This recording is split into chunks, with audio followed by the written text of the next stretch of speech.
Welcome to the Wilson Center's Middle East Program series on art activism, which aims to explore the ways art is being used as a form of civic engagement and political expression in the Middle East and North Africa region. My name is Brooke Sherman, and today I'm joined by Selim Mawad, a political and human rights activist based in Beirut, who leverages painting, sketches, and comics to shed light on the struggles people face in conflict-torn countries. Welcome, Selim. Hi, thank you so much for getting in touch. Thank you so much for joining us. I'd love to start by learning more about your journey as an artist. So what inspired you to incorporate art in your advocacy work, and what are the major themes that you cover? Actually, I'm a self-taught artist. I started painting like 6 years ago after having lived in the Great Lakes region in Africa, Burundi, Congo, and Rwanda, and working on violence and dealing with the past and dealing with societies in post-conflict, opening mass graves and things like that. And I found out that there is, this intricacy of the rapport between citizen and state, between citizen and dictatorship. And I took a break from human rights activism and my professional life, and I found myself painting. Maybe it was more of a therapy because of the intensity of the work that I did over there, and the witnessing all the violence and things like that. And then I started wondering, whether we are not violent in nature, and if we are courageous enough to make change, because I'm very skeptical about change, the theory of change. And, in relation to what Gramsci used to say about, the hegemony of the masses and why they don't react and things like that. So for me, it was a medium to continue my activism, professional activism, to express it and to show it to the people in order to create a debate around it.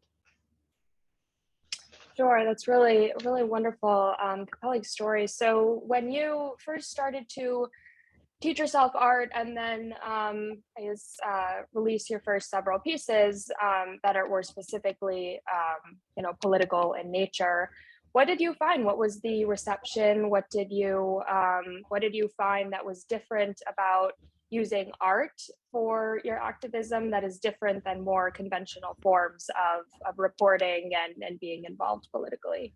Actually, as a matter of fact, not much difference, because I myself have been an activist for more than 27 years through NGO work, whether here in Lebanon by an NGO that I created like 20 years ago and then I closed down, or by being head of mission in Africa. The problem for me is people always blame the state, blame the dictatorship, blame the power, but they always tend to exonerate the citizen from his or her responsibility.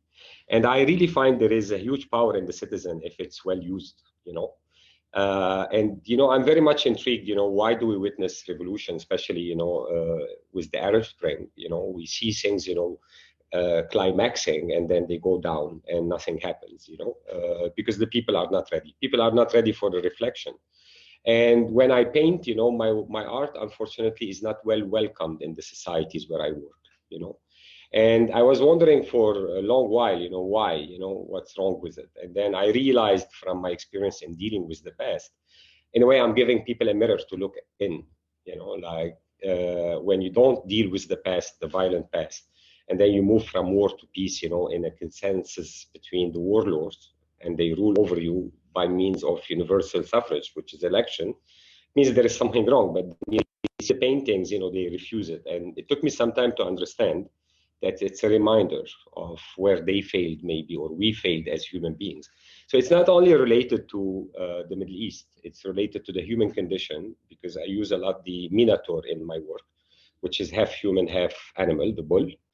And it's the dichotomy between good and evil in us, and who will prevail, which entity will prevail. So I don't think, the impact is very heavy. And I can tell you, if you want, a little bit more later about the street art I did during the revolt in Lebanon and how people reacted to it. Yes, absolutely. I know that you did, you were involved and working on several pieces of street art during the October Revolution in 2019 in Lebanon. So I would love to learn more about your experience. I'm curious if you saw your work as part of the protest or more a response to developments on the ground. And then, yes, if you could also comment on kind of the reception of the other protesters. Yeah, thank you.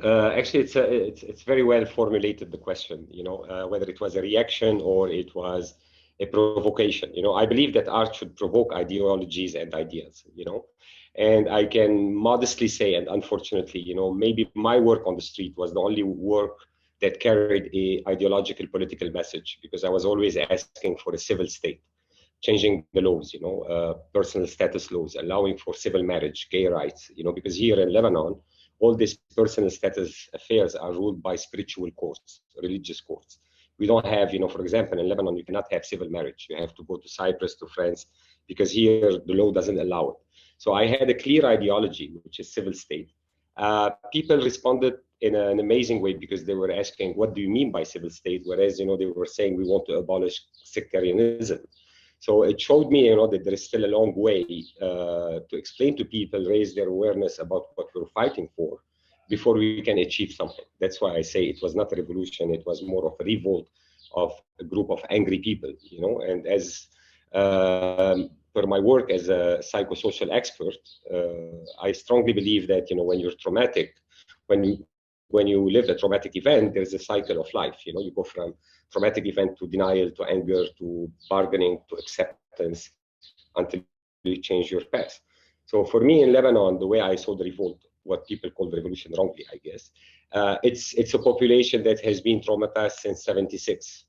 And for the first time, they decided to go beyond denial and become angry. But in psychology also, you can go beyond denial, you get angry, but you can oscillate back to denial. And that's what happened. There's no more revolution, and we didn't achieve anything. So this is about, the general atmosphere on the street and the public spaces. But I've been interviewed a lot on the fact whether we contributed as artists to the revolution or not. My opinion is the other way around. The revolt or the revolution became a platform for artists. Like before, people, like I used to have 100 people, 200 people visiting the gallery and seeing my work. And then all of a sudden I had 500,000 people seeing my work on the street. Artists, some of them, they were afraid to go to the street, because they were afraid of the police, afraid of the people even, not the police, because Lebanon, we can say it was a quite safe movement, unlike Egypt, unlike Tunisia, unlike Libya, So some artists, they broke the barrier of shyness, they broke the barrier of fear, and then they went to the street. Fine, they did a great work, I admit, but if you write Saura, revolution, or if you write liberty, what does it mean? Liberty from what?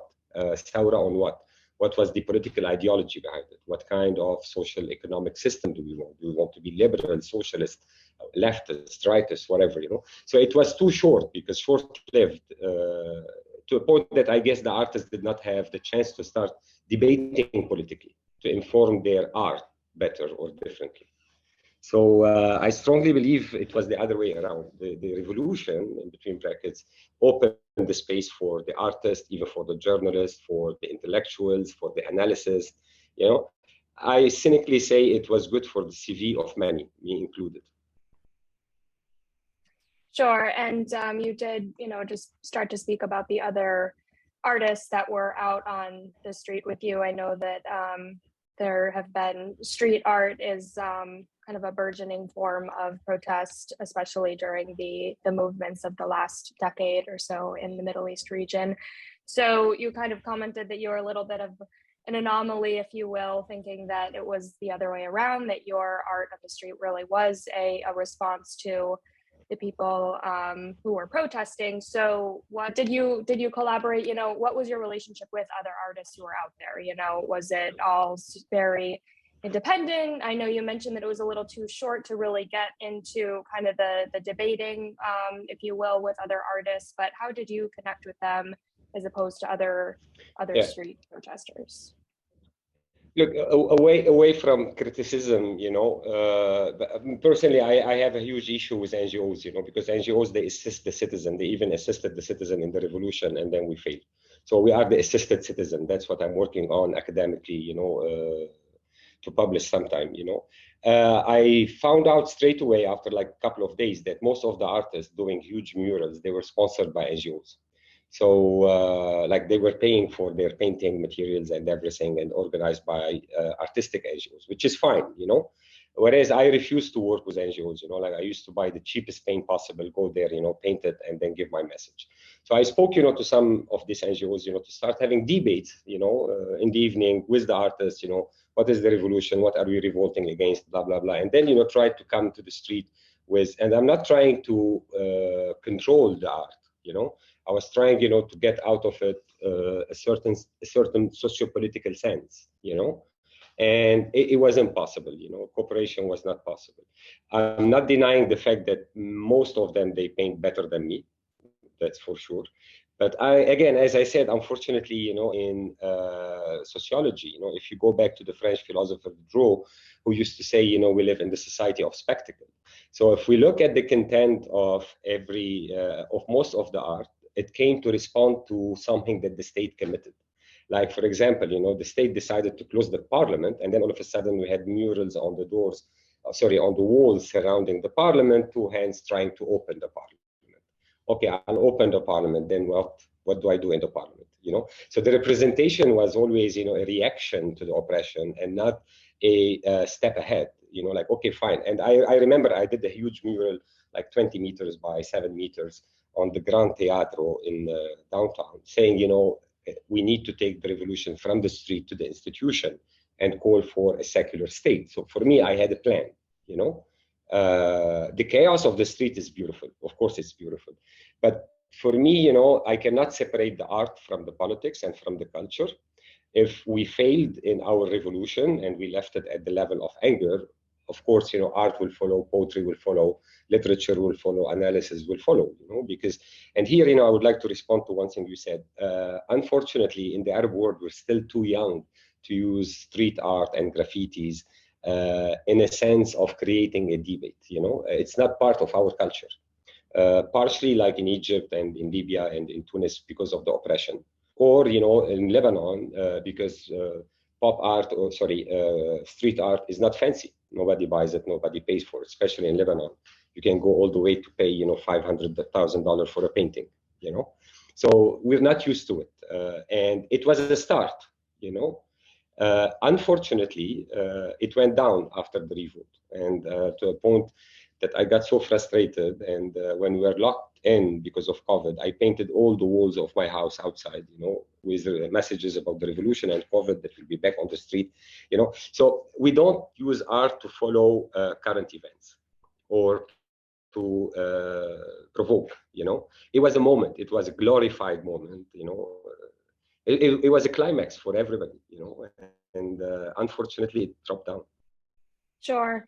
And do you think it will take another kind of external shock, if you will, to bring it back and see more momentum? Or are there other ways that artists can kind of see its growth organically, even during, if you will, times of relative calm or times where it's not quite as prevalent?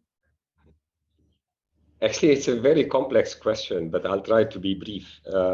Let's not forget, in Lebanon, unlike some other Arab countries, we live in such a consumer society, consumer-driven capitalist society, Very soon after the revolution or the revolt, the events, the art that was produced became very commercial. So people started printing it on bags, on cups, making calendars with it, making books with it. So they documented the revolution when it was still going on, like, the startup businesses, the social entrepreneur, the business entrepreneur, they made out of it a business. And then the galleries opened their doors, for this artist. And I had a huge debate with one of the best gallery in the Middle East, because they wanted me to have a solo, knowing that before the revolt, people didn't like my work. People would not exhibit me, And then it took me, a lot of time of reflection to accept. And my argument was, let's bring the revolution and the street to the bourgeoisie and the aristocracy in the gallery, on one condition, that people will be allowed to vandalize the art as I asked them to vandalize the art on the street. Because my idea was, come and vandalize my work, because art is not an icon, and street art will be consumed by the street, as politicians should be consumed by the street. So it was a big debate with the fancy gallery. At the end, they accepted that, I'll ask the people, to vandalize a big piece. And that was the reason why I accepted. So it's a very, again, dichotomous, because it's still very nascent, this relation between art, politics, and society. Would another event relaunch it? Definitely. If people will go down on the street, people will find the cause again, will find audience again, will find the spectacle again, it will happen. Organically, it's not growing much on the street. Like I remember on the Independence Day, I went and made a huge mural, and then the Secret Services were there following me, observing me, threatening me, And I made the Lebanese flag, and I wrote on top of it, Happy Dependence Day. And when I finished, the guy, the Secret Services, called the officer. He said, "Sir, don't worry, he's a great artist. He drew a beautiful flag, and he wrote on it Happy Dependence Day." He didn't even read that I wrote Happy Dependence and not Independence Day. So, and people pass by, and I said to people, go vandalize it, go read it. I got only one comment. A woman said to me, "Shame on you, an artist with your talent doesn't know how to spell independence. You forgot the I-N." So it's a long way for art to become a vehicle of change, social political change. Sure. It's a very compelling interaction that you had. So you've spoken really a lot about this tension kind of with the local community in Lebanon. Have you noticed international or even regional audiences respond differently to your work, or is it quite similar to the response you get in Lebanon? Unfortunately, yes, and a lot. I've been selling, because I paint on canvas also in my workshop, over the last 6-7 years, I sold only 2 paintings in Lebanon and 35 paintings outside of Lebanon. Because with the international audience, a debate is created. So, they say, why? What is the figurative explanation? What's the relation between the visual and the thematic and everything? And then I start talking about Africa. I start talking about, capitalism, about double standards in human rights, and then all of a sudden they start seeing it in the graphics, in the paintings, in the visual representation. Then they buy it, they adopt it, So this is something, like it annoys me a little bit, yet it gives me more resolution to continue working here, even if they're not paying, or even if they're not adopting. And of course, artists also need to live. So selling is part of the process, I guess, Fortunately, I don't depend on art because I'm a consultant, international consultant in psychosocial and dealing with violence. So it's not my bread and butter, so I can allow myself the privilege of saying, yeah, screw you, like you will understand one day, or I don't care, But no, outside of Lebanon, there is a huge, like, for example, you calling me from Wilson Center, which is a think tank that I know very well, is in itself an example, when I did my last exhibition in Lebanon was an installation on the corroded truths, how we never want to know what happened with the explosion of Beirut, with the war and everything. Friends of mine, they called the media here, like the best media outlet, and they said, no, we don't want to cover him. He is very political. Like my answer was like, God damn you, like, I mean, if now we're not going to be political, when are we going to be political? Like, and me being political is not like I am with Trump and against Biden or with Biden against Trump. I'm discussing the human condition, how we don't dare look for the truth, although we know it. We know what happened, but we don't want to legalize the truth because, it's much better for us not to know. So it provoked people, and the media boycotted the exhibition. Whereas now me and you, we're talking. Sure. Wow.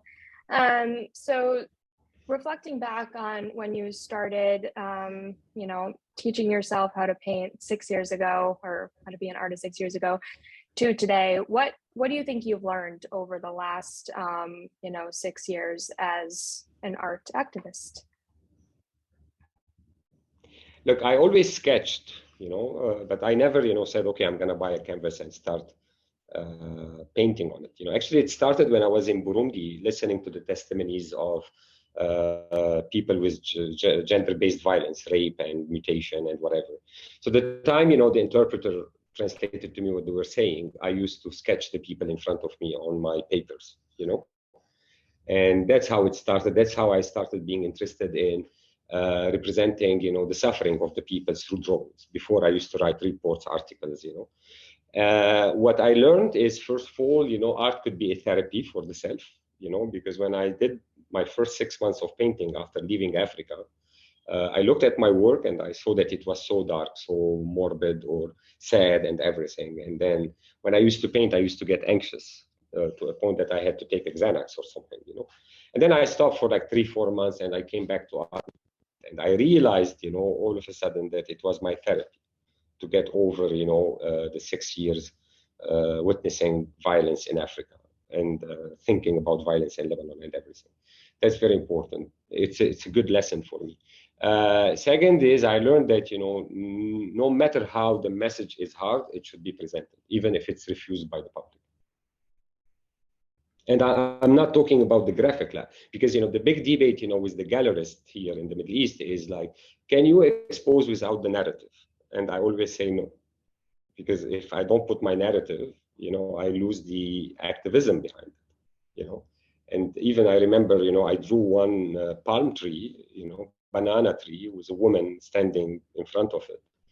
And a woman came to buy it and she said, fine, you know, it was like for $3,000. And she said, tell me the story. So I told her the story that a woman in Burundi told me that she doesn't eat banana because her children are buried under the banana tree during the genocide, you know. And she said, I'm not buying it anymore. And she proposed that I call it whisper of leaves. And she said, people will buy it. I said, no, it has a story, you know. Oh wow, that's really interesting. That most artists, or I suppose not most artists, but a lot of artists, they do pull on kind of the inspiration and try to capitalize on that, if you will, when they're selling a piece. And that's very interesting of you that you kind of see it as the reverse. So just last question to wrap up, are you working on anything right now? What are kind of next steps for you? I'm preparing an exhibition for Vienna in September on the explosion of Beirut. And I am doing a representation of the silos in a very different way. For me, the silos are not concrete structure that collapsed. It's a society that collapsed.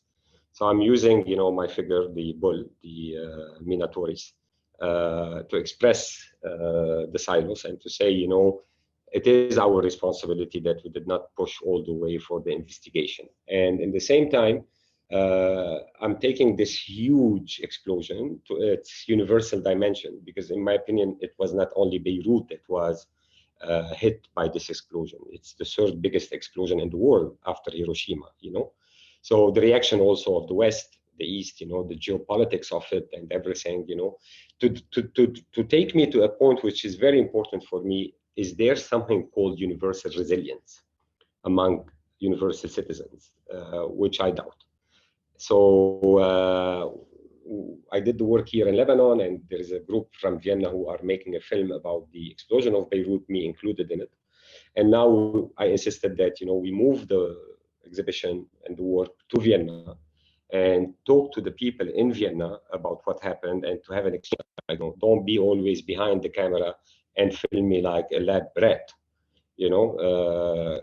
Come from behind the camera and sit with me and let's talk, if we want to talk about, you know, universal resilience and solidarity. So we decided to have an exhibition, a workshop in Vienna, where people will come and we discuss the explosion of Beirut and its violence on a universal level.